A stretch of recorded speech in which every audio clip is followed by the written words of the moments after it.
Cette journée est sous le signe de la rédemption.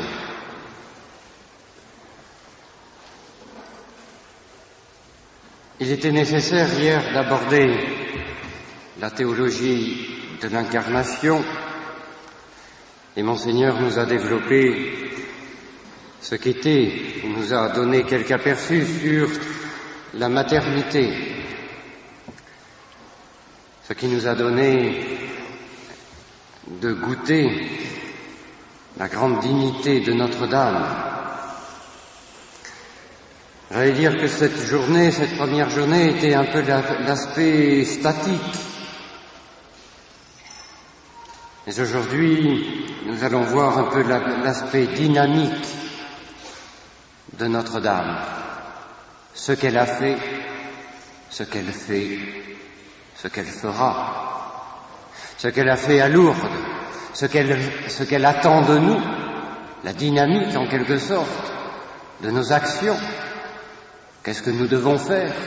Qu'est-ce qu'elle a fait pour notre Seigneur Jésus-Christ? Qu'est-ce qu'elle fait et qu'est-ce qu'elle doit faire? Or à Lourdes, eh bien justement, il y a toute cette immense joie de cette maternité qui se développe, qu'elle manifeste donc le 25 mars, avec, nous l'avons dit, la trilogie des trois « Je suis » qui nous plonge dans le mystère de la Sainte Trinité. Et puis il y a avant, eh bien toutes ces phrases que Notre-Dame dira à Sainte Bernadette, la pénitence. Vous savez que Notre-Dame a pleuré à la Salette. On sait peu que Notre-Dame a aussi pleuré à Lourdes.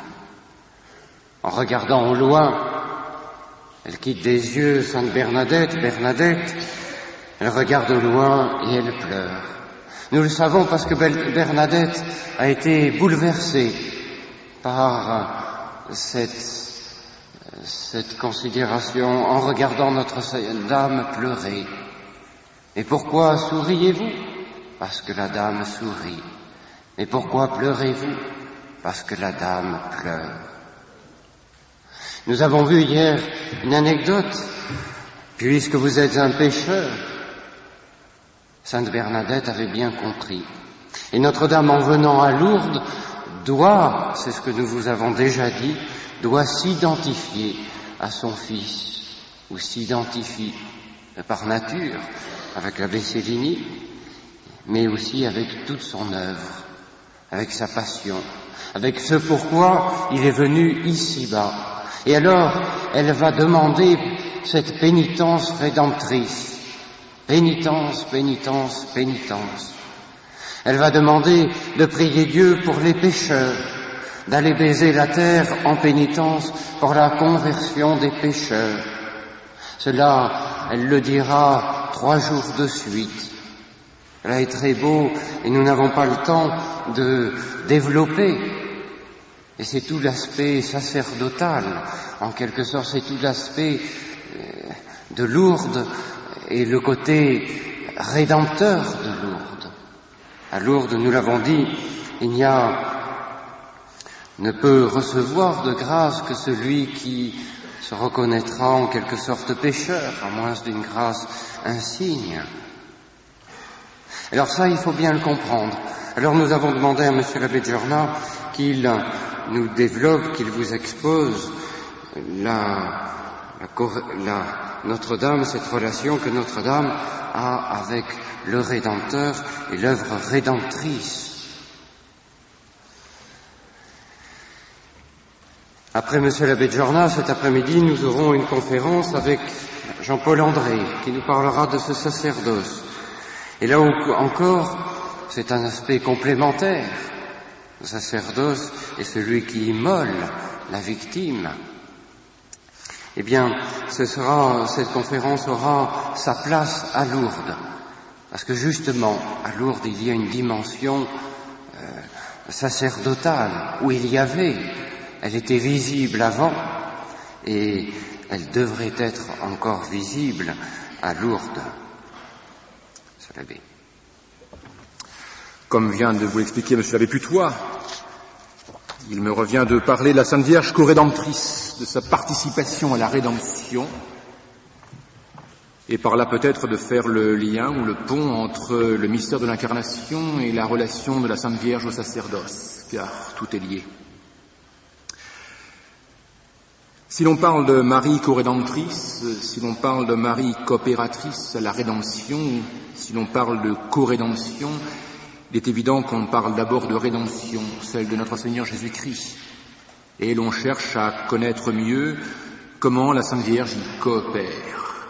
On cherche à comprendre, autant que la foi nous le permet, ce que signifie justement cette coopération qu'elle apporte à la rédemption.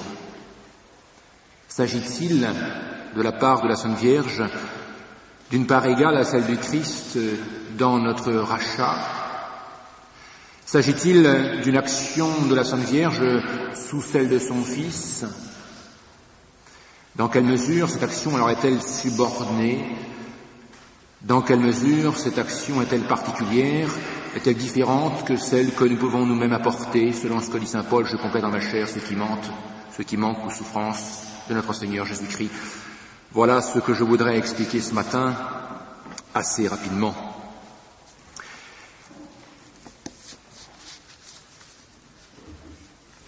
C'est Léon XIII, donc le pape du IXe siècle, qui en parle en 1896 dans une encyclique Fiduntem Piumque.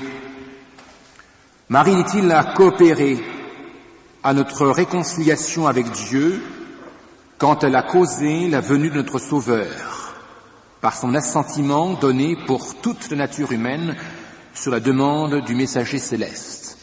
Donc Léon XIII dit « Marie a coopéré à notre réconciliation avec Dieu ». Et il donne, je dirais, quand cet acte s'est produit, quand elle a causé la venue de notre Sauveur. Cet enseignement de Léon XIII, qu'il répétera dans une autre encyclique en 1895, en septembre, est repris encore par saint Pédis, dans une encyclique célèbre, justement sur la Sainte Vierge, à Diem Illum, le 2 février 1904. Et le pape nous dit ceci: parce que Marie l'emporte sur tous en sainteté et en union avec Jésus-Christ, elle a été associée par Jésus-Christ à l'œuvre de la rédemption.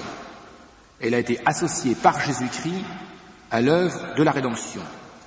Elle nous a mérité des congruos, comme disent les théologiens, c'est saint Pédis qui parle, elle nous a mérité des congruos ce que Jésus-Christ nous a mérité des condignos. Elle est le ministre suprême de la dispensation des grâces.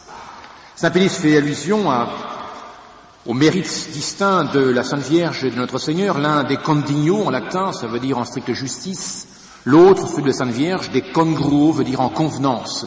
Ils ne sont pas à égalité. Notre Seigneur apporte, nous le reverrons, une satisfaction qui est surabondante pour nos péchés, réparer nos péchés. Et Dieu le Père ne peut pas ne pas accepter cette satisfaction apportée. Elle est tout à fait juste. Tandis que tous les autres, et Marie la première, apportent justement ces mérites des congruos. Il est convenant que, fonction de ce que la Sainte Vierge fait, réalise, Dieu lui accorde ce qu'elle demande. Donc saint Pédis, voyez, perfectionne, précise un peu ce que Léon XIII avait déjà dit. Et ce texte de saint Pédis est fondamental. C'est un des plus importants pour préciser justement le rôle de Marie dans la rédemption. Il n'empêche que ce n'est pas simplement au XIXe ou au XXe siècle que l'on a parlé de Marie co-rédemptrice. En fait, ce développement du dogme, ce développement de la dévotion mariale prend jour surtout, de façon plus nette, au XIIe siècle. Car à partir de cette époque, on affirme explicitement la coopération de Marie à notre rédemption. Et on précise à cette époque, nous allons voir quelques théologiens, que cette coopération s'est consommée lorsque Marie était avec Jésus-Christ au pied de la croix. Mais c'est une consommation. consommation de quelque chose qui avait commencé à l'Annonciation. Un théologien, Arnaud de Chartres, un fils spirituel de Saint Bernard, parle justement à cet égard de sacrifice d'Holocauste, offert simultanément par Jésus et Marie à Dieu. Arnaud de Chartres, qui est mort en 1156, dit ceci: donc sacrifice accompli par Jésus in sanguine carnis, dans le sang de la chair, accompli par Marie in sanguine cordis, dans le sang du cœur. Et il ajoute, ce sont quelques phrases, ce que Marie demandait, ce que la mère demandait, le Fils l'approuvait et le Père le donnait. Au XIIIe siècle, la co-rédemption, si on en parle, cette coopération de Marie, pour être plus juste, se développe encore. Et c'est Albert le Grand, Saint Albert, qui va célébrer Marie comme la coadjutrix et socia Christi, c'est-à-dire l'associée dans un sens très profond, la coadjutrice, si l'on pouvait dire, du Christ dans le mystère de la rédemption. Voyons, on voit désormais se préciser cette coopération. On parle d'association dans un même mystère. Et puis, bien sûr, saint Thomas d'Aquin, le docteur commun de l'Église, le fils de saint Albert, ou son disciple, qui dépassera d'ailleurs le maître, émet ce principe riche d'enseignement dans sa somme théologique, lorsqu'il parle de la Sainte Vierge. Il dit que Marie, au moment de l'annonce qui lui fut faite par l'ange, exprima son consentement loco totius humani naturae, à la place de toute la nature humaine, pour l'union entre le Fils de Dieu et la nature humaine. Donc Marie donne son consentement, s'unit intimement à notre Seigneur Jésus-Christ et coopère ainsi à cette œuvre de la rédemption. Saint Thomas montre là déjà mieux cette coopération donc effective. Au XVe siècle, un autre saint bien connu, saint Bernardin de Sienne, qui est mort en 1444, enseigne que quand Marie donna son consentement à l'incarnation, elle comprit qu'elle se consacrait par ce consentement au sacrifice du Rédempteur. Il y a quelque chose de plus là en saint Bernardin, qui nous résume ce que le XVe siècle croit, eh bien c'est que Marie connaît au moment de son consentement à l'incarnation, connaît cette coopération qu'elle apportera toute sa vie à la rédemption. Un autre théologien, Antonin de Florence, qui est mort en 1459, lui dira que Marie est adjutrix nostre redemptionis. Elle est, voyez, encore une fois, un peu comme saint Albert, l'associée de notre rédemption. Cette dévotion, cette adhésion à cette coopération de Marie se développe encore et au XVIe siècle, saint Pierre Canisius, bien connu pour sa lutte contre le protestantisme, affirme que selon la doctrine des pères, qui avec Irénée ont comparé Marie, cause de notre salut, à Ève, cause de notre damnation, la nouvelle Ève doit être comprise parmi les causes secondaires qui ont coopéré à notre rédemption. La théologie s'affine et on parle là de cause secondaire de la Vierge dans le mystère de la rédemption. Et puis, à cette époque, les protestants se développent et vont, bien sûr, vous le savez, s'attaquer à la Sainte Vierge, Mère de Dieu et coopératrice à l'œuvre de son Fils. Alors, en raison de ces attaques, eh bien, la théologie se développe comme d'habitude. Elle précise ce que la foi nous fait croire. Et l'on a donc, au XVIe et XVIIe siècle, un plus grand travail théologique qui va préciser la coopération de la Sainte Vierge. Suarez, connu pour ses nombreux travaux, montre que Marie, bien qu'elle ne nous ait pas rachetés comme son Fils, et qu'elle ne nous ait rien mérité des condigno, voilà le nouveau terme, donc en stricte justice, a cependant coopéré à notre salut. Vous voyez que les mots là apparaissent, les mots qu'emploiera ensuite saint Pilice. Et puis, peut-être pour nous plus connus, à cette époque de lutte contre le protestantisme ou contre des déviations similaires, c'est Bossuet, dans un sermon sur la fête de l'Annonciation, le 4e sermon, qui explique que Marie a coopéré à notre salut par le consentement qu'elle a donné à l'accomplissement du mystère de l'incarnation. Appuyé alors sur ces témoignages, plus sur ces réflexions de papes, de théologiens, qui sont tous fondés sur la Sainte Écriture, sur ce fameux passage de Saint Luc, premier chapitre, qui nous montre tout ce mystère de l'incarnation, il me semble que l'on peut donc commencer à cerner un peu ce que c'est que cette association, cette coopération de Marie en ce mystère de la rédemption, donc du rachat des hommes captifs dans le péché. Marie, c'est ce que diront finalement tous ceux qui en ont parlé, Marie, en prononçant son fiat, devient la mère du Dieu homme. Elle devient la mère du Dieu homme qui est Dieu homme rédempteur. Et elle va donc, Marie, tout subordonner à cette rédemption. Elle est bien la mère de Jésus-Christ, et Jésus-Christ est Dieu qui s'incarne pour nous sauver. C'est ce que nous chantons dans le credo. Et Marie va donc s'associer étroitement, nous allons le développer, s'associer étroitement à cette rédemption que Jésus-Christ vient accomplir. Nous le montrerons par parties. Nous allons montrer qu'effectivement, à juste titre, et vraiment, en vérité, Marie est notre médiatrice par sa coopération particulière à la rédemption. Nous montrerons cela en 3 parties. La première, c'est que par son libre consentement offert à l'Annonciation, à toute l'œuvre du salut, et pas simplement à son début, eh bien Marie, donc, coopère. Elle manifeste un esprit constant, une volonté jamais révoquée de s'associer à ce que Jésus-Christ fait ici-bas. Dans une deuxième partie, nous montrerons que, par le mérite qu'elle acquiert en toute cette œuvre, elle concourt de façon particulière à la rédemption. Et dans une troisième partie, nous montrerons que dans sa compassion extraordinaire, compassion expiatoire, elle concourt, par un mode particulier, à satisfaire pour nos péchés, à réparer l'injure faite à Dieu par nos péchés.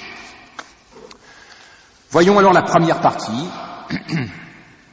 La Sainte Vierge est vraiment médiatrice parce qu'elle a volontairement coopéré à l'œuvre même de la rédemption. Volontairement, Marie engendre le Rédempteur. Ainsi est-elle vraiment cause de notre rédemption.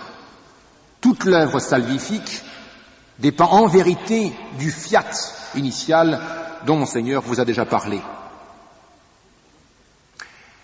En consentant effectivement à l'incarnation, Marie consent à être mère du Rédempteur.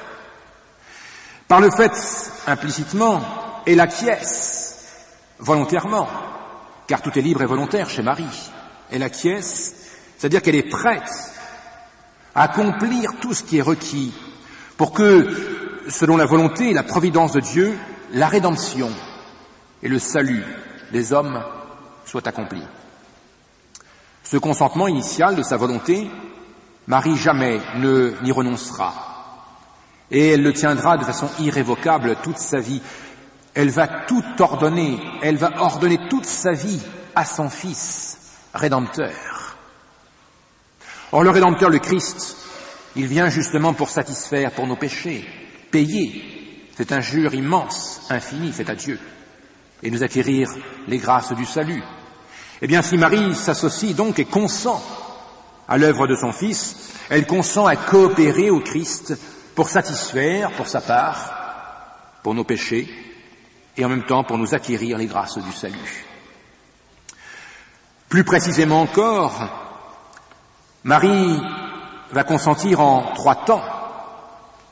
Premièrement, de façon préparatoire, en tant que, par sa prière fervente, sa pureté parfaite, sa charité ardente et imminente, elle a obtenu, mérité même, des congruos, c'est-à-dire en convenance. Il n'y a pas de stricte justice avec Dieu, mais en convenance, il convenait que Dieu lui accorde ce qu'elle demandait en raison même de la ferveur, de la charité avec laquelle elle demandait.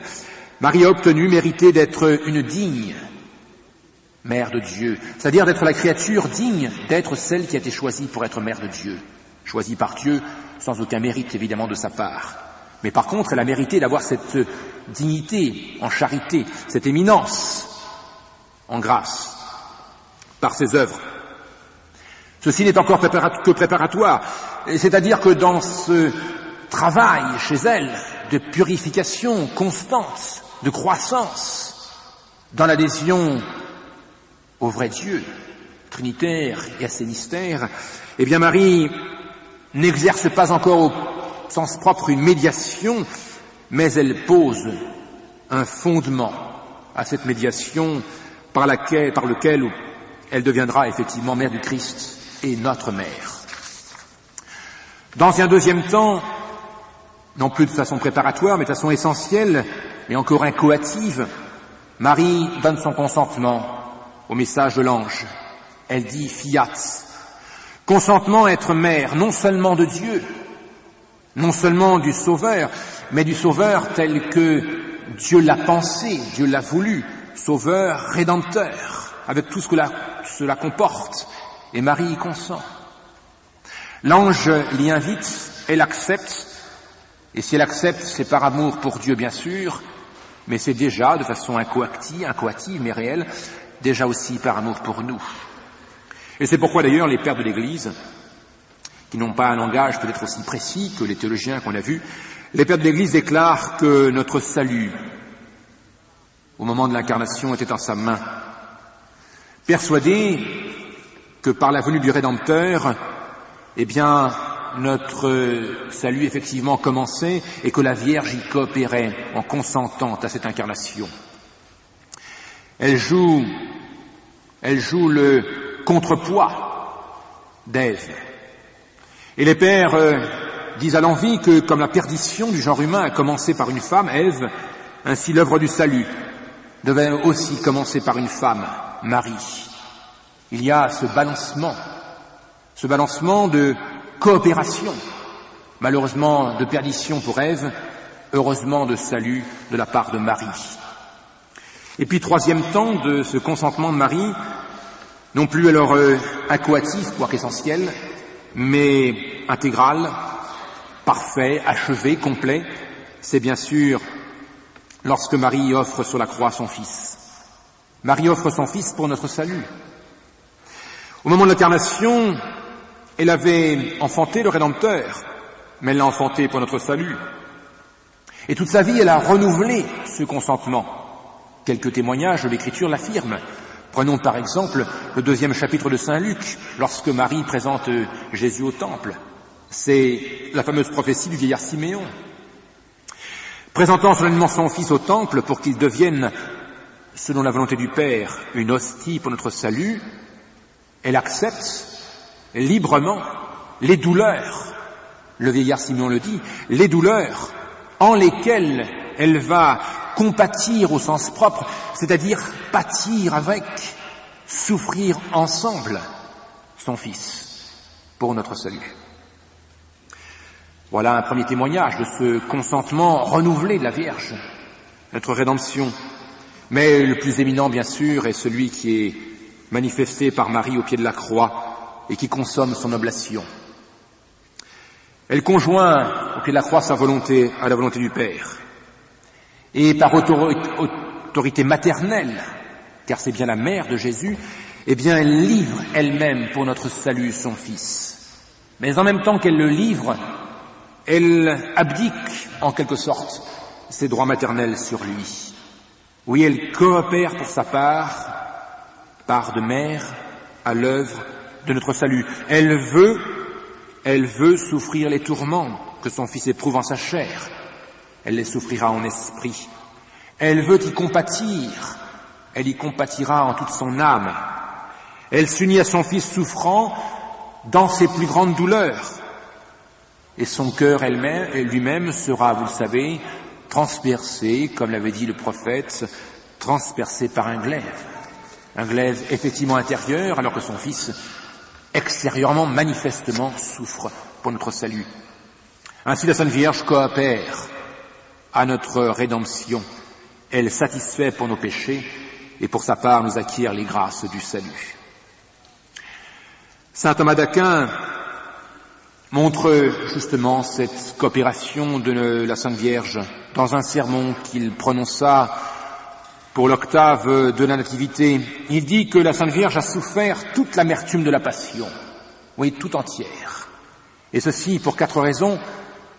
En raison d'abord de la bonté de son Fils qu'elle connaît, en raison de la cruauté de ceux qui crucifient notre Seigneur, qu'elle saisit mieux que les autres, en raison de la bassesse de la peine infligée à Jésus-Christ, qu'elle saisit, et en raison de la cruauté des tourments qu'éprouve son Fils. Oui, Marie est unie vraiment en toutes ses phases, en tous ses aspects, au sacrifice de notre Seigneur Jésus-Christ. Marie est la mère de Jésus et s'associe pour sa part, qu'il nous faudra préciser, à ce que son Fils réalise ici-bas et ce pourquoi il lui avait demandé d'être mère. Deuxième partie, la Sainte Vierge est vraiment médiatrice parce qu'elle nous a mérité des congruos en convenance le salut et toutes les grâces du salut que le Christ, lui, a mérité des condignos en stricte justice. La coopération de la Sainte Vierge à toute l'œuvre rédemptrice, du consentement donné à l'Annonciation jusqu'à la mort du Christ, remplit effectivement toutes les conditions du mérite, conditions nécessaires à mériter. D'abord, il y a sainteté éminente. Monseigneur vous en a parlé, il y a sainteté maximum. Il y a de la part de Marie aussi charité, c'est ensemble, charité la plus grande de la part d'une créature. Il y a, et tout ceci est la même chose, il y a conformité parfaite avec la volonté de Dieu et son accomplissement. En particulier, il y a adhésion totale de toute la Sainte Vierge elle-même, en son corps et en son âme. Il y a adhésion à la volonté de Dieu, c'est-à-dire à l'œuvre de la rédemption qu'il est venu accomplir ici-bas, s'incarnant en son sein. Il y a donc en Marie un désir réel et un désir maximum, le plus éminent, un désir de notre salut et en conséquence ordination de toutes les œuvres qu'elle a pu accomplir à cette fin. Cette fin qui manifeste l'amour qu'elle a, qui est le plus haut, et pour Dieu, et pour nous. C'est pourquoi, étant considéré l'équité, l'amitié de Dieu et sa libéralité, eh bien il était convenant, c'est ce qu'on appelle le congruum en latin, ou le décongruo dont parle saint Pédis, il était convenant que Dieu, voyant ce que Marie réalise, eh bien accepte tous les actes qu'elle pose pour notre salut, et qu'il accomplisse ce que Marie demande, qu'il accomplisse la volonté de Marie. Ce n'est là finalement que expliciter ce qu'elle mérite et les conditions qu'elle doit remplir, telles que saint Thomas nous le dit dans la Somme théologique, à la fin de la première partie de la seconde, question 114, article 6, où saint Thomas nous dit ceci: parce que quia enim homo in gratia constitutus, parce qu'un homme est constitué en grâce, car il faut être en état de grâce, rempli de la volonté de Dieu, alors il est convenant, en raison de l'amitié de proportion que Dieu a avec l'homme, eh bien que Dieu remplisse, accomplisse la volonté de l'homme pour le salut d'un autre. Voyez, Dieu accorde par bienveillance ce que l'homme demande, à condition que justement l'homme demande comme il faut, comme il convient. Donc Marie a bien rempli tout ce qui était nécessaire pour pouvoir mériter en convenance. Dieu lui accorde ce qu'elle demande. Et Marie a pu donc mériter toutes les grâces du salut. Toutes les grâces du salut et pour tous. Précisément parce qu'elle était constituée mère de tous et médiatrice, coopératrice pour toute l'œuvre de la rédemption. Et elle contribue pour sa part alors à conférer le salut à tous. C'est toute la portée du texte de saint Pédis, et vous en voyez là l'importance. Oui, Marie coopère pour sa part à toute l'œuvre de la rédemption, et elle est coopératrice dans cette œuvre, elle mérite pour tous les hommes. Et là, peut-être est-il bon de préciser qu'il y a une différence entre le mérite de Marie et le nôtre. Nous pouvons mériter, nous aussi. Mais il y a une différence justement entre ce que nous pouvons mériter et ce que Marie, créature, a mérité. Car la Sainte Vierge, d'abord, a pu non seulement mériter certaines grâces pour les autres, mais elle a mérité toutes et chacune des grâces pour les autres.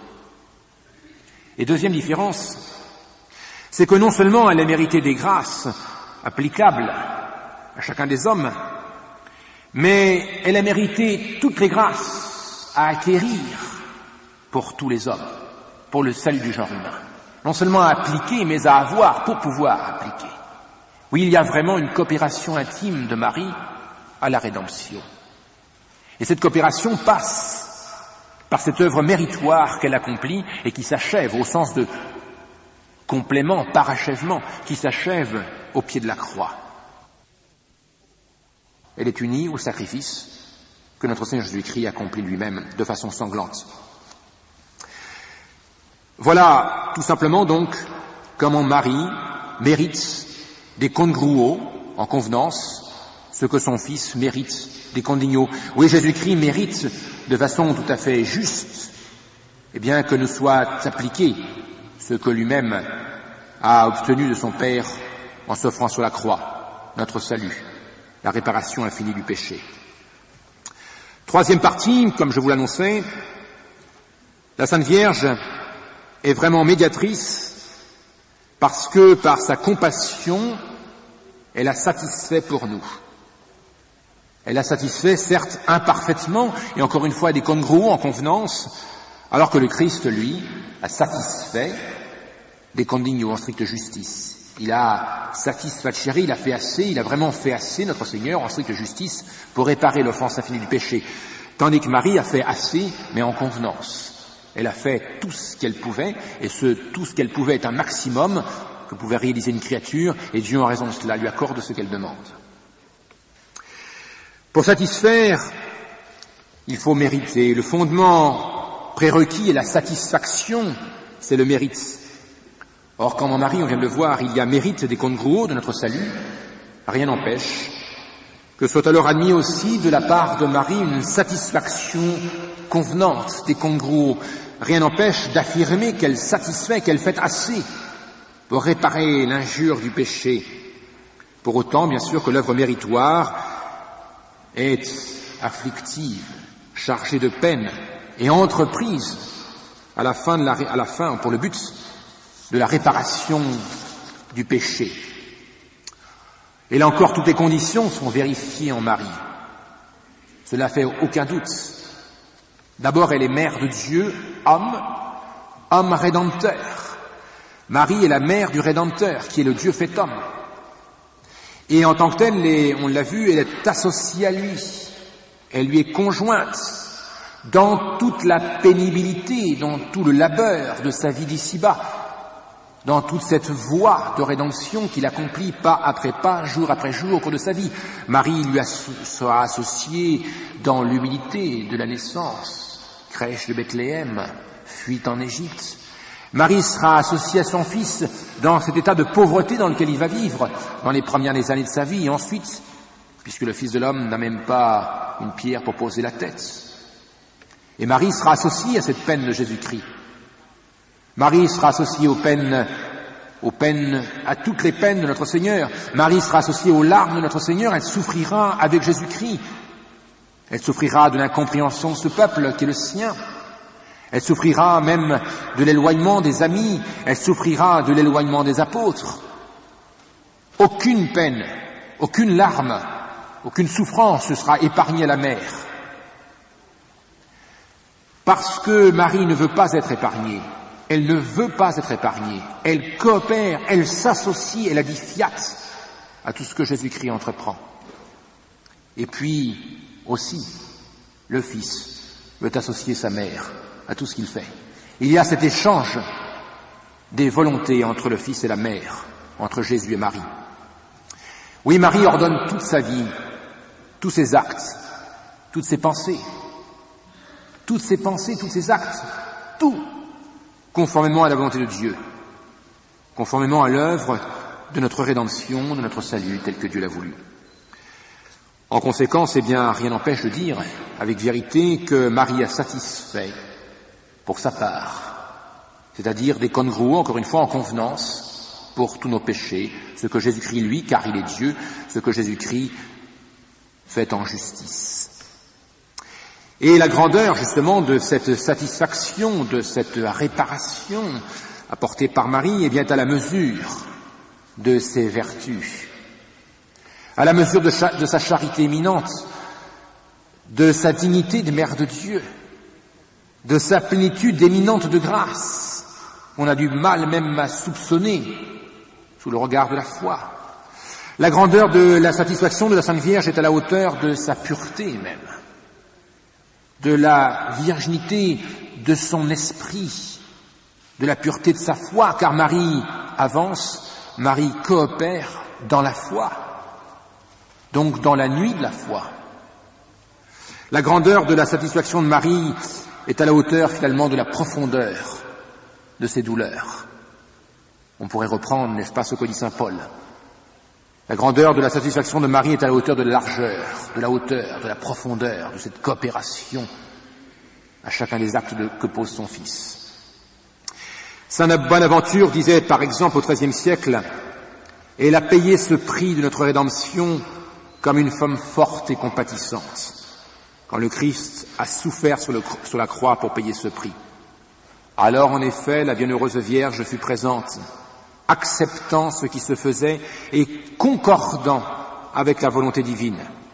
Et il lui a plu que le fruit de son sein fût offert sur la croix pour nous. » Oui, il plaît à Marie que ce Fils soit offert pour notre salut. Saint Albert le Grand dira à la même époque, en parlant justement de cette association de Marie à son Fils, qu'elle était laboris adiutrix, associée à toutes les peines de son Fils, et que ce privilège lui fut accordé pour que justement elle puisse communiquer au sens propre à la passion de notre Seigneur Jésus-Christ. Et saint Albert parle de communication qui n'est pas simplement un lien assez éloigné, non, c'est mieux que ça, c'est adhésion à la fin même de l'œuvre entreprise par Jésus-Christ, adhésion, union intime avec Jésus-Christ, communication de la passion. Cette passion se communique du Fils à la mère. Léon XIII, dans une encyclique encore en 1894, le 8 septembre, dira de Marie qu'elle est consort, associée au Christ dans justement sa vie laborieuse, sa vie de peine, sa vie de souffrance pour le genre humain. Léon XIII en latin parle de laboriose expiationis, une expiation pénible, lourde, dure pour le genre humain. Ces textes que nous avions cités et aussi donc encore une fois Saint Pie X dans cette fameuse encyclique Ad Diem Illum du 2 février 1904 où il dit bien justement que Marie s'associe à son Fils. Je reviens sur cette citation, elle a été associée par Jésus-Christ à l'œuvre de la rédemption. On voit là l'importance de cette citation du pape, notre saint patron, montrant le rôle de Marie. Parce que Marie l'emporte sur tous, je la répète, en sainteté, parce que Marie l'emporte sur tous en sainteté et en union avec Jésus-Christ, on voit là le mérite de Marie, mais ce mérite est conséquent à l'œuvre du Christ. Elle a été associée par Jésus-Christ à l'œuvre de la rédemption, ce qui manifeste justement ce que saint Albert appelle cette communicatio passionis, cette communication du Fils à la mère, de la mère au Fils. Et elle nous a mérité, reprend saint Pie X, des condignos, elle nous a mérité ce que Jésus-Christ a mérité des condignos. Elle est le ministre suprême, oui, saint Pie X dit bien le ministre suprême de la dispensation des grâces. Il y a effectivement un ministère de Jésus-Christ dans cette dispensation. Oui, la Sainte Vierge a donc un rôle tout à fait particulier. Alors on peut préciser cette satisfaction en disant que chez la Sainte Vierge, cette compensation de l'injure portée par le péché est apportée par Marie pour sa part, des condigno. Elle se distingue de celle de Jésus-Christ. Celle de Jésus-Christ, la satisfaction de notre Seigneur Jésus-Christ, elle est première, absolue. C'est celle dont toutes les autres dépendent. La satisfaction apportée par Jésus-Christ est universelle. Elle s'applique à toute la nature humaine, tous les hommes. Elle est justement satisfaction des condigno en stricte justice. La satisfaction de la Sainte Vierge, elle est congrua, elle est de convenance. Elle est donc inégale à celle du Fils, imparfaite eu égard à celle du Fils. Elle est donc à cet égard seconde. Elle est subséquente à la satisfaction du Christ. Et elle n'est pas comme celle de Jésus-Christ universelle, mais particulière. Cependant, elle s'étend bien à des hommes. Elle s'étend jusqu'à des hommes déterminés. Mais elle est universelle dans le sens où elle peut s'étendre à tous les hommes, passés, présents et futurs. Il n'y a pas de limite à cette capacité d'étendre les mérites acquis par Marie à des hommes. Voilà donc la part apportée par la Sainte Vierge en sa compassion au sacrifice de notre Seigneur, au pied de la croix. En conclusion, le Christ, dès son entrée dans le monde, a établi d'accomplir le bon plaisir de Dieu le Père, en raison de son extrême amour pour lui, c'est l'amour du Fils pour le Père.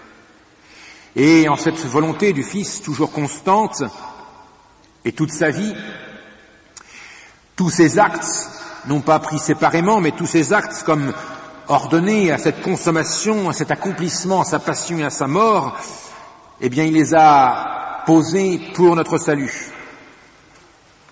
La Sainte Vierge agit de même. Tous ces actes sont eux aussi conjoints sur notre Seigneur. Et ces actes sont finalement cette coopération au mystère de la rédemption, puisque le triomphe de la croix, c'est justement l'accomplissement de la rédemption. Lorsque les Écritures parlent de rédemption, ils parlent justement du sacrifice. Marie s'y associe à chaque instant de sa vie. Tous ces actes sont ordonnés à cet achèvement, à cette perfection, à cet accomplissement de la croix. Et ceci, comme Jésus, dès son consentement initial à l'avènement de notre Sauveur, donc à l'œuvre jamais révoquée de la rédemption. Par son consentement initial, Marie donc a commencé à être et notre mère et l'adjutrix, l'associée de la rédemption. Alors sur la croix, elle a parachevé, elle a consommé sa coopération, de telle sorte que, désignée par le Christ même, mère des rachetés, elle est justement, en tant que mère des rachetés, cette sollicitude à perpétuité de notre salut.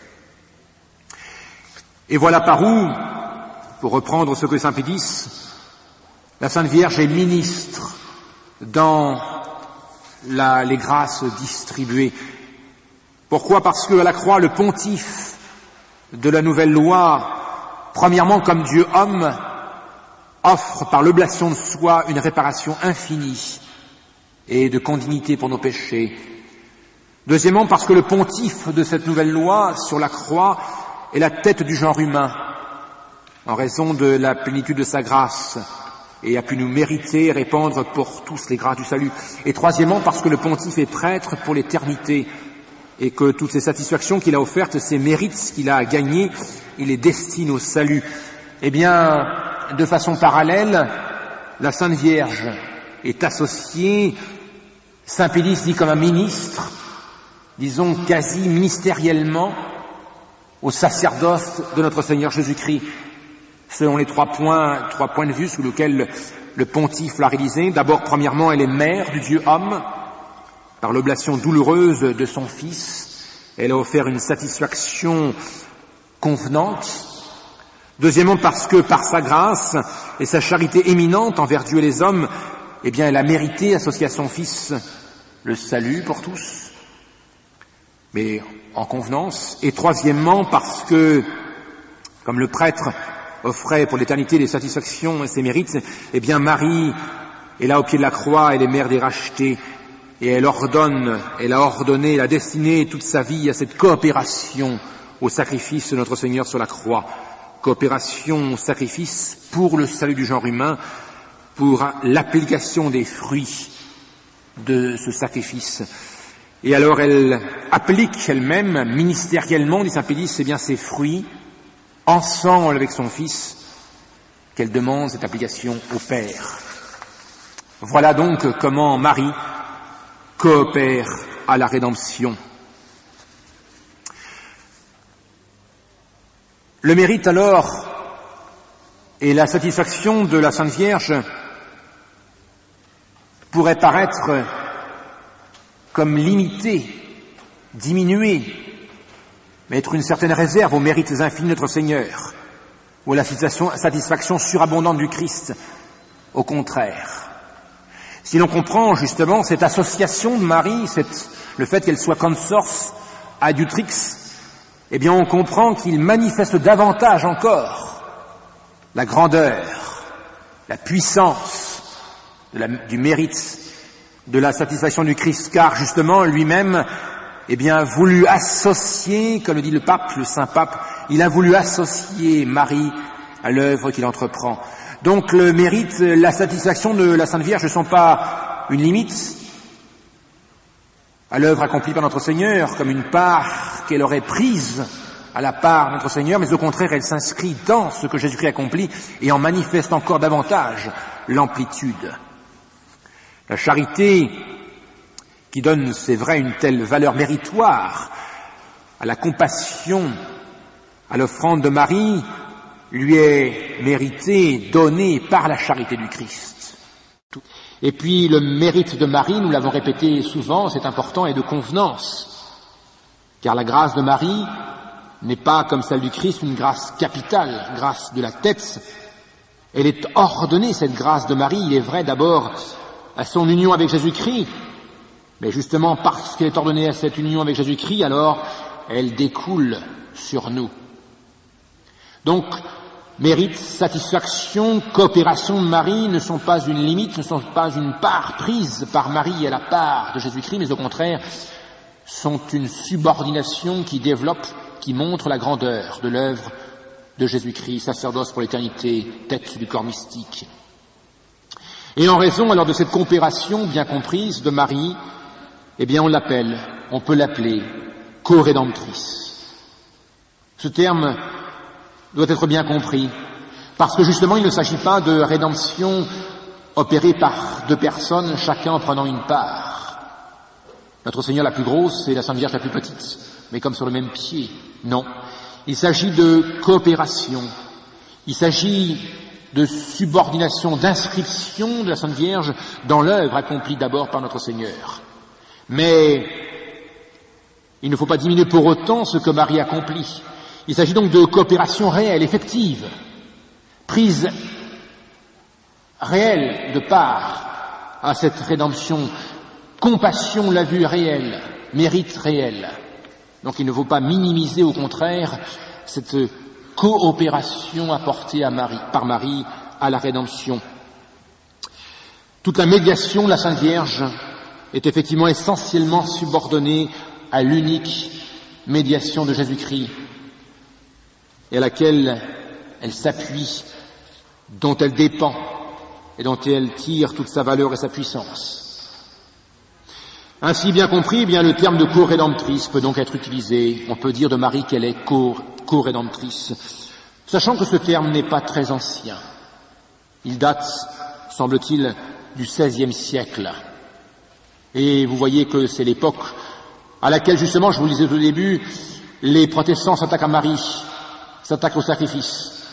Et pour défendre ce rôle de Marie, il s'agit bien sûr de dire ce qu'elle fut, de dire cette part prise réelle. Alors on parle de co-rédemptrice, d'association de Marie à la rédemption, au sacrifice. Cela ne veut pas dire qu'avant on ne croyait pas à Marie co-rédemptrice. Mais le terme n'était pas le même. La façon de le dire n'était pas la même, mais équivalente. J'en ai cité quelques cas, saint Albert, saint Thomas. On disait justement qu'elle était adjutrix, associée, qu'elle coopérait à l'œuvre de Jésus-Christ. Mais on ne parlait pas de co-rédemptrice pour éviter justement peut-être le fait de comprendre deux parts unies pour faire un tout. Car c'est le Fils d'abord qui rachète le monde. Mais tous les anciens ont dit souvent que le Fils rachète le monde par Marie. Oui, il parle de cette œuvre de Marie en disant toujours que c'est par elle que Jésus-Christ accomplit ce rachat. Saint Bernard, vous le savez, dira de Marie qu'elle est le cou du corps mystique dont Jésus-Christ est la tête. Et ce terme co-rédemptrice, donc, qui apparaît, voyez, assez tard, XVIe siècle, ne sera repris dans les textes du magistère de l'Église que très tard. Il a été mis, apparaît 2 fois, en 1908 et en 1913, dans des textes, un, la Sagrégation des rites, et l'autre dans une déclaration du Saint-Office, où on voit le terme co-rédemptrice. Mais Léon XIII, vous voyez, en 1901, parle de Marie particeps, prenant parti au mystère de la rédemption. En latin, Maria redemptionis humanae facta est particeps. Marie était faite participante de la rédemption. Benoît XV dira en 1918, dici merito, on peut dire à juste titre, que Marie ipsam redemisse, que Marie a racheté cum Christo, avec le Christ, le genre humain. Pie XI, en 1913, dira de la Vierge perdolens, donc souffrante, qu'elle participavit, elle participe à l'œuvre de la rédemption cum Christo. Et Pie XII dira, donc de façon plus récente, dans Mystici Corporis, ceci: c'est elle qui, préservée de toute faute, soit personnelle, soit héréditaire, unie à son Fils par le plus étroit des liens, l'a offert au Père éternel sur le Golgotha, en faisant l'holocauste de ses droits maternels et de son amour, comme une Ève nouvelle compatissante pour les fils d'Adam, entraînés dans la chute de ce dernier, de telle façon que celle qui était corporellement la mère de notre chef put devenir spirituellement, par un nouveau titre de douleur et de gloire, mère de tous les membres de ce chef.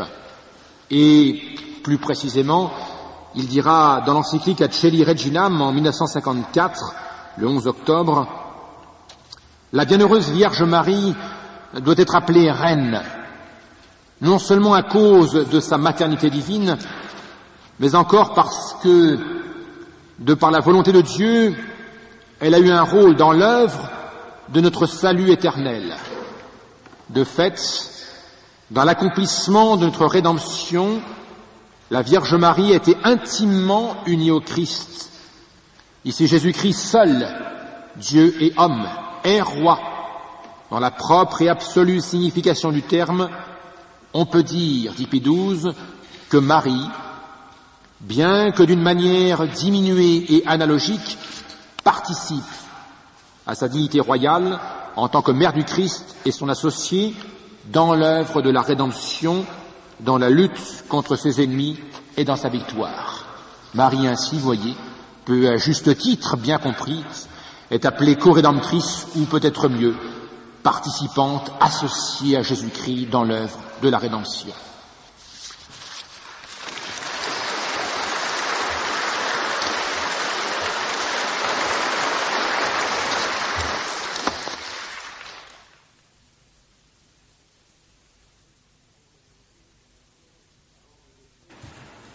Avant de laisser la parole de nouveau à Monsieur l'abbé de Jornat, qui vous entreprend donc sur la question de la rédemption,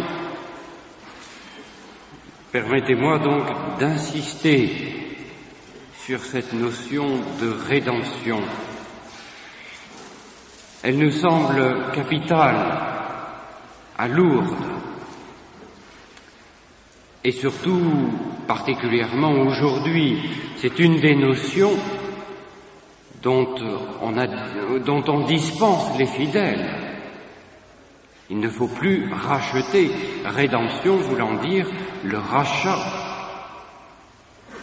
Et il nous semble que essayer de lire le message de Lourdes sans avoir par derrière cette valeur de la rédemption, de donner un prix, de contrebalancer, il y a le poids du péché, Et puis, il y a le poids, en contrepartie, de la vertu. Et cette invitation, faite à Lourdes, pour contrebalancer, justement, le poids du péché, est très importante. C'est le sens profond de ces appels de Notre-Dame à la pénitence. À cela s'oppose bien sûr tout le problème de l'œcuménisme actuel, puisque plus personne aujourd'hui ne doit se convertir, puisque tout le monde est bon, toutes les religions sont bonnes. Je vais compléter, ou plutôt terminer, ce que nous abordions ce matin, à savoir le fait que la Sainte Vierge soit co-rédemptrice, c'est-à-dire associée à la rédemption opérée par Jésus-Christ, consommée sur la croix. Je vous rappelle ce que je disais ce matin en 3 parties. D'abord que par son libre consentement offert à l'Annonciation, Marie coopérait à toute l'œuvre du salut. Et pas simplement, donc en son début, elle coopérait pour toute la rédemption jusqu'au bout. C'était cette première partie par laquelle j'essayais de montrer que par un esprit constant, une volonté initiale jamais révoquée, Marie avait concouru toute sa vie jusqu'à la passion et à la mort de son Fils, à l'œuvre du salut. Nous avons vu dans une deuxième partie que Marie coopère à la rédemption par le mérite qu'elle acquiert en toute sa vie, en tous ses actes. Mais nous avons vu que ce mérite est particulier, il n'est pas celui du Christ, mérite de justice, des condigno, mais mérite de convenance. Il convient, en fonction des œuvres qu'elle a réalisées, avec la charité qu'elle a, que Dieu lui accorde ce qu'elle demande. Et troisième partie, nous voyons que Marie, par sa compassion expiatoire, a concouru également, selon un mode particulier de convenance, a concouru à satisfaire, à la satisfaction pour nos péchés, mais concouru de façon justement imparfaite par rapport à la satisfaction parfaite de notre Seigneur Jésus-Christ. Fonction alors de ce que nous avons développé ce matin, on pourrait, et c'est ce que je voudrais manifester cet après-midi rapidement, on pourrait lever quelques objections, et elles permettront peut-être de saisir mieux en quoi Marie est effectivement co-rédemptrice. Elles permettront de montrer ce qu'est la co-rédemption. Car la difficulté est de voir le problème sous un aspect, je dirais, trop mathématique et d'imaginer les parts comme des parts d'un gâteau, le Christ apportant sa part et laissant une petite part à Marie, et l'ensemble, Marie et le Christ, œuvrant donc pour le salut des hommes. Alors il ne s'agit pas justement de coopération mathématique, de part quantitative apportée par Marie, il s'agit d'autre chose. Les mots de Pie XII, qui seront souvent repris, disaient bien justement, et peut-être avons-nous été étonnés, disaient bien que Marie avait pour sa part, il disait d'une manière diminuée et analogique, participé à l'œuvre de la rédemption. Les objections que je voudrais lever montreront, j'espère, ce qu'est justement cette participation diminuée et analogique. Première objection que l'on pourrait faire, ce serait la suivante. Seul le Christ, alors, a pu nous racheter. Et donc, Marie, au sens propre, ne nous a pas rachetés et ne peut donc pas être co-rédemptrice. Là, on semblerait donc exclure Marie de toute coopération, justement prétendant que Jésus-Christ étant, nous l'avons vu, tête du corps mystique, ayant cette grâce capitale d'agir pour tous, Marie ne peut pas agir pour les autres. Alors il faut tout simplement revenir à ce que nous avons vu.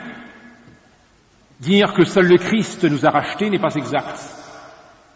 Marie coopère vraiment à la rédemption, mais voilà la difficulté, elle coopère, nous l'avons vu non pas en stricte justice, des condigno, mais elle coopère des congruo.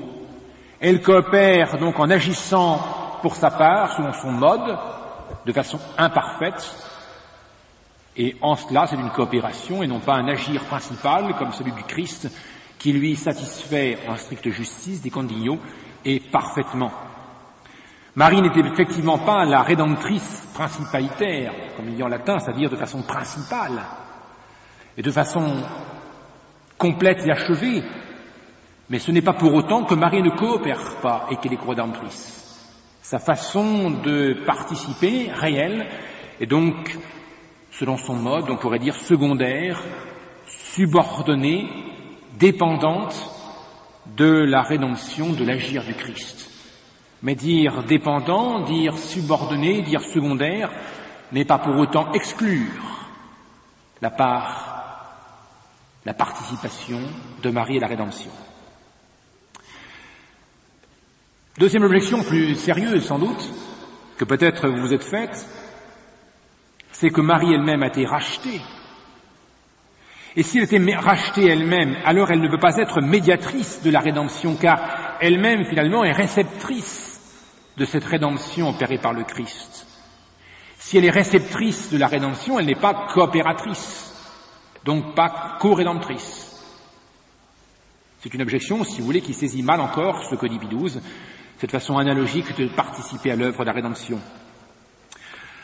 Alors effectivement, Marie n'est pas médiatrice de sa propre rédemption. Marie n'est pas co-rédemptrice de son propre rachat. Elle reçoit du Christ rédemption, rachat. Mais, donc quoi qu'elle ne soit pas co-rédemptrice pour elle-même, médiatrice pour elle-même, il n'empêche que pour les autres, elle est bien médiatrice, co-rédemptrice. Et là on perçoit justement la différence qu'il y a entre la rédemption opérée sur Marie d'abord et la rédemption opérée par le Christ sur nous par Marie. On voit le rôle privilégié de la Sainte Vierge, car si effectivement elle n'est pas co-rédemptrice d'elle-même, nous l'avons manifesté ce matin, elle est pourtant co-rédemptrice des autres. Si Marie ne coopère pas au sens propre à la rédemption d'elle-même, elle coopère pourtant vraiment à la rédemption des autres, de tous les hommes. Nous saisissons mieux peut-être là ce que veut dire co-rédemptrice pour la Sainte Vierge. Et nous allons aborder une question qui a été développée par les papes et par Lourdes, c'est l'Immaculée Conception. Car Marie, effectivement, n'a pas été rachetée, donc la rédemption ne s'opère pas de la même façon sur Marie et sur nous, car Marie n'a pas été rachetée selon le même mode que pour nous. Elle a été rachetée, Marie, selon un mode plus éminent que nous le sommes. Pourquoi ? Eh bien parce que vous le savez, nous y croyons désormais, depuis la définition de Pie IX. Marie était préservée de tout péché, préservée même du péché originel. Elle est née sans le péché originel. Cela ne veut pas dire qu'elle n'a pas eu besoin des mérites du Christ, qu'elle n'a pas eu besoin du sacrifice du Christ. Mais vous le savez, ce sacrifice s'est appliqué à Marie avant même qu'elle ne soit marquée du péché originel. À l'instant de sa conception, Marie est préservée du péché, des atteintes du péché. Donc, la rédemption atteint Marie en la préservant, tandis que la rédemption nous atteint en nous rachetant, en nous libérant du péché en lequel nous naissons tous. Mais nous sommes purifiés par le sacrement de baptême. Nous avons là donc mieux manifesté sans doute ce que signifie cette participation à l'œuvre de la rédemption, ce que signifie pour Marie que d'être co-rédemptrice. Effectivement, elle ne l'est pas pour elle-même, mais parce qu'elle a été comme rachetée d'abord, en étant préservée. Ce rachat chez Marie se traduit, je dirais, en un autre mot, c'est préserver. Voilà donc une deuxième objection qui permet sans doute de mieux saisir son rôle. Troisième objection que l'on pourrait faire, c'est que la rédemption, l'œuvre même de la rédemption, c'est une œuvre accomplie, il est vrai, toute sa vie par Jésus-Christ. Tous ses actes, nous l'avons vu, sont tous ordonnés au sacrifice de la croix qui est la consommation de ce mystère. Donc la rédemption, dans ce sens-là, est une œuvre. Elle a pour caractéristique d'être vraiment une. C'est une œuvre. Et comme toute œuvre qui est marquée de l'unité, elle est indivisible. C'est un tout, la rédemption. Alors si on poursuit un petit peu l'objection de tout à l'heure qui tendait à dire que la rédemption ne s'est pas faite de la même façon, selon un même mode pour Marie que pour nous, est-ce que ce n'est pas atteindre à l'unité, à l'indivisibilité de cette rédemption opérée par Jésus-Christ? Est-ce qu'il n'y a pas finalement comme deux rédemptions? Une pour Marie et une pour nous. Une du Christ directement sur Marie et une du Christ par Marie sur nous. Et lorsque là, on aurait une rédemption comme partagée, comme un peu duel. Eh bien, il faut revenir encore une fois au principe. Si c'est vrai que la Sainte Vierge n'a pas été rédemptrice de soi, elle a pourtant été des autres. Nous avons donc là à devoir préciser encore ce que signifie co-rédemptrice. Dire que l'œuvre de la rédemption est une, indivisible, cela veut dire que la cause principale, la cause parfaite, perfective de cette rédemption, c'est Jésus-Christ lui-même. Et c'est cette personne qu'est Jésus-Christ qui assure justement à cette œuvre toute son unité, sa perfection.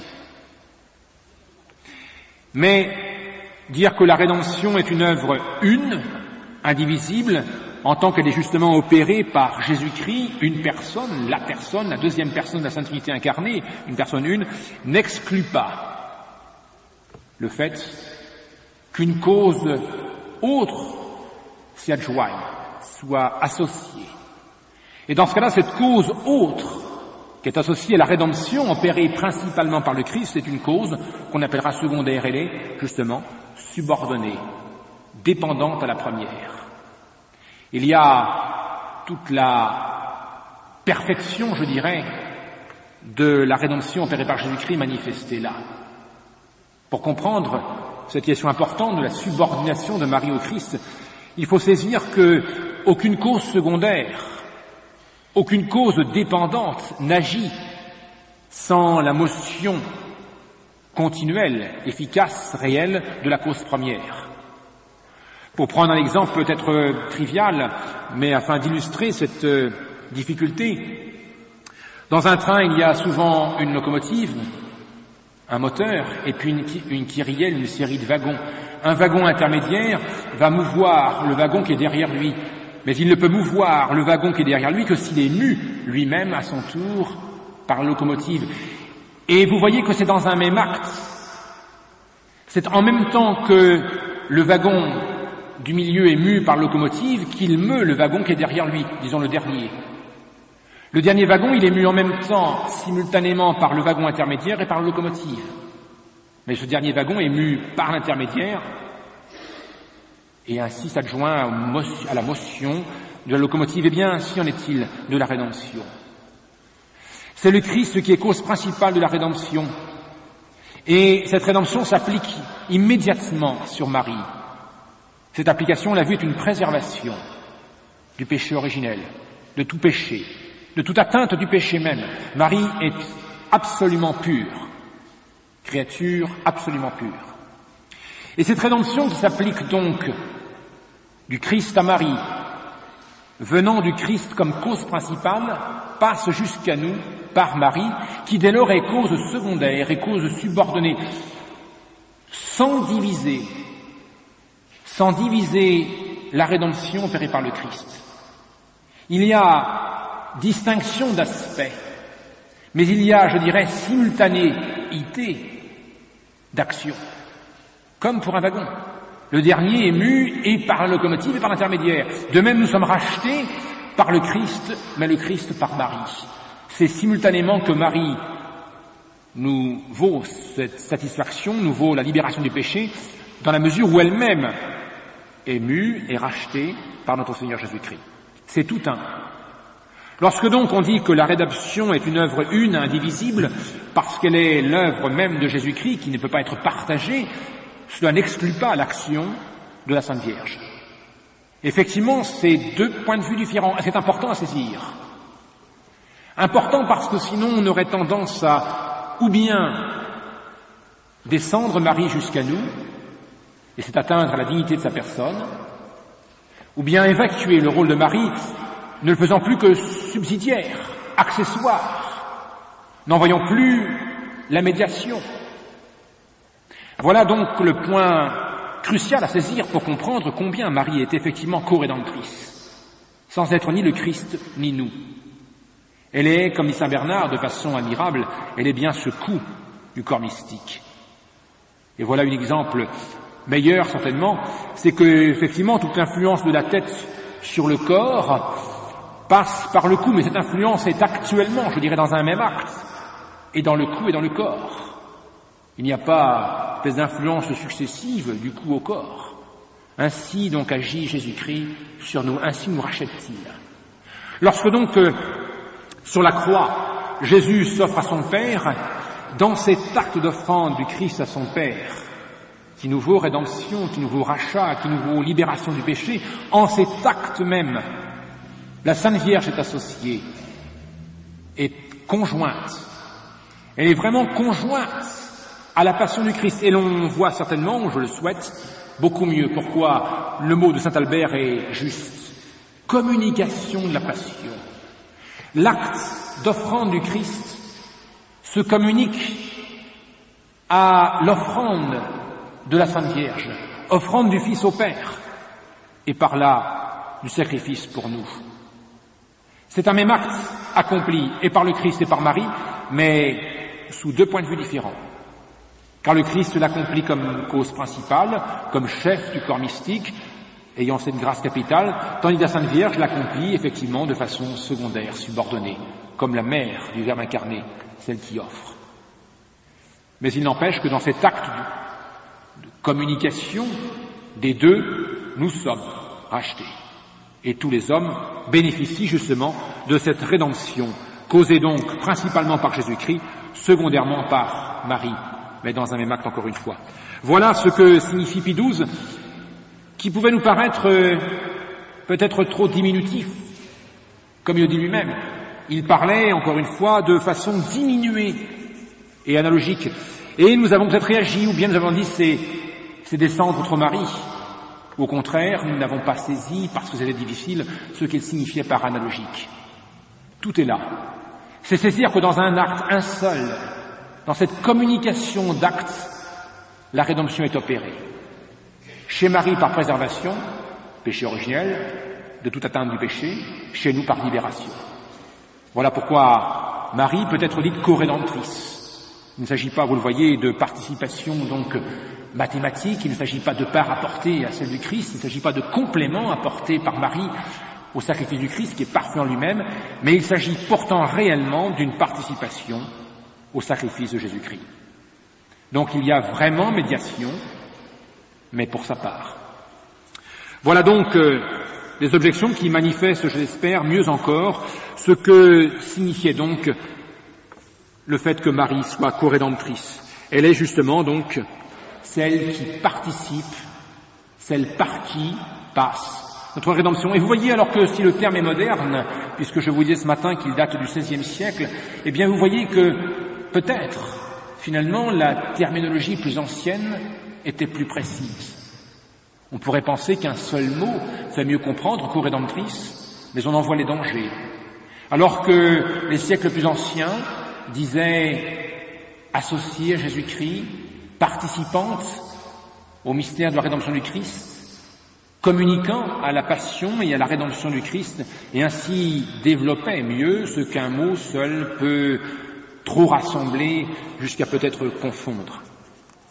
Voilà comment donc il faut croire à Marie co-rédemptrice, et voilà, je pense, qui manifeste encore mieux toute la portée de la phrase, de la citation de saint Pie X, qui résume admirablement, comme aucun autre pape ne l'a fait, comment Marie intervient. Ce texte est fondamental, je le relis pour conclure. Parce que Marie l'emporte sur tous en sainteté et en union avec Jésus-Christ. Et on a là comme on dit, permettez-moi le terme technique, le formel, c'est-à-dire la raison principale. C'est en raison même de cette union de Marie au Christ que tout le reste s'enchaîne. Elle a été associée par Jésus-Christ. Et on a là dit admirablement le rapport des causes. C'est Jésus-Christ, cause principale, qui associe Marie, cause secondaire, et montre là sa puissance. Donc, elle a été associée par Jésus-Christ à l'œuvre de la rédemption. Qu'est-ce que ça signifie? Il explicite, elle nous a mérité des condignos en convenance, ce que Jésus-Christ nous a mérité des condignos en justice, et elle est le ministre suprême, il n'y en a pas de plus haut, de la dispensation des grâces que désormais nous recevons, et nous recevons. Il ne peut donc pas être possible de parler justement de libération du péché, de satisfaction, de rédemption finalement, sans Marie.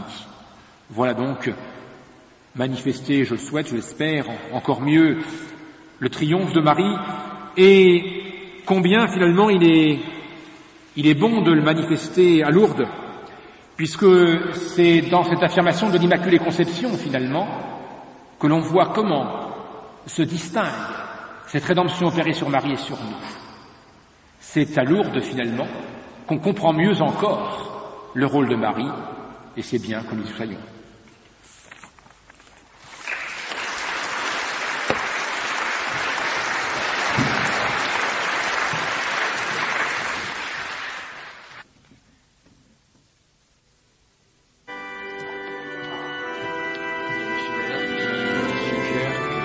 Les